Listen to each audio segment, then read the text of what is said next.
everyone. I'm Father Casey, the pastor of the Epiphany of Our Lord Church, and I welcome you once again to our YouTube channel, The Fourth Magi. And this week, we celebrate Gaudete Sunday, which translated into English from Latin means Rejoicing Sunday. And St. Paul says in his letter to the Philippians, rejoice always. In all circumstances, rejoice. Now, that's easy to do when things are going our way.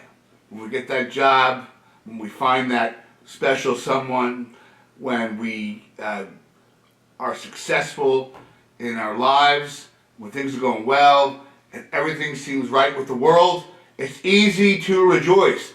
But St. Paul says, rejoice always in all circumstances. So, whoa there, Paul, that's a tall order there. So you want me to rejoice not only when things are up, but when things are down. That's a tough thing to do, isn't it? I don't feel like rejoicing when I've experienced loss. Someone I love dies.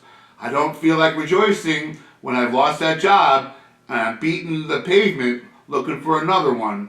I'm worried about how I'm going to pay the bills, how I'm going to feed my family, how am I going to survive. It's hard to rejoice. But you see, to rejoice, to have joy, means to recognize the good things in our lives. And no matter what's happening in our lives, we can always find things to be grateful for.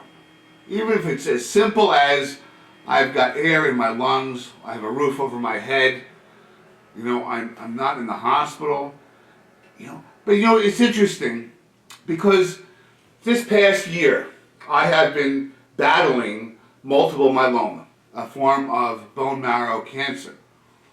Now, if you had told me 1 year ago to rejoice in all circumstances, I would have told you to fly a kite. Now, as a priest, I understand that intellectually, but when the reality hit me that I had cancer and I had to go through chemo and I had to go through treatments, and I would eventually, in June, receive a transplant for bone marrow, well, if you had told me I could rejoice, I really would have laughed at you. I would say, yeah, it's all well and good, that's very pious and everything. But on this journey, which has been scary, which has been painful, I've shed a lot of tears and I've had a lot of frightening moments. There are a lot of things that I've experienced over this past year that I can rejoice about. And I never would have thought about that a year ago. But through this journey of pain and suffering, I have met some incredible people, doctors and nurses, that just, I can't even express in the proper words what they mean to me today. I have made friends.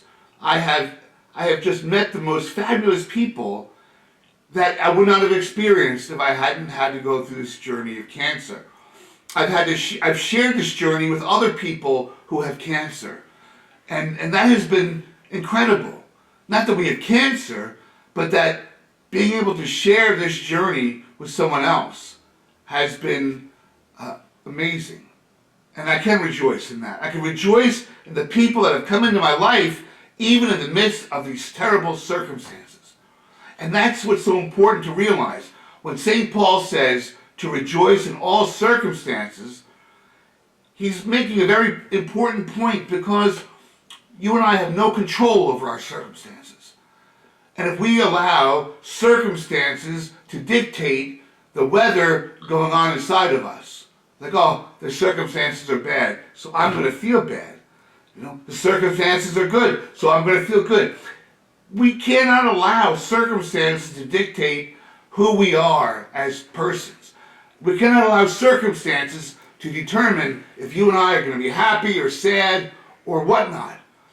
See, the Christian who rejoices in all circumstances, like St. Paul tells us to, brings their own weather with them. And no matter what the circumstances, they have a smile on their face. They are grateful. They are there to help somebody else. They are incredible people. And you have met them. I have met them. People that are going through horrible things and yet have the ability to find joy in life, to find joy in other people, to find joy in what remains. And you might say to me, but Father, my husband died and I have no joy.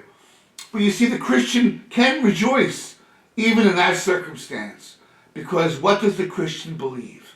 The Christian believes that we will see each other again when our time comes and we all go to the afterlife. So we go to our Father's mansion and we are given our room and we are there with all of our loved ones who have gone before us. So even in the circumstance of death, we can rejoice because we believe as Christians we will see our loved one again. And that they're not lost from us forever. But it's important on this rejoicing Sunday to recognize that no matter what circumstance we find ourselves in, that we can find gratitude, that we can be grateful, and that we can find joy. Because we as Christians are not told by our circumstances how to feel and how to act and how to be. We as Christians, we are a joyful people no matter what their circumstances. If Jesus Christ can pray from the cross for the people who put him there, then you and I can find joy in no matter what we're going through. Good luck and God bless. And to remember, rejoice always.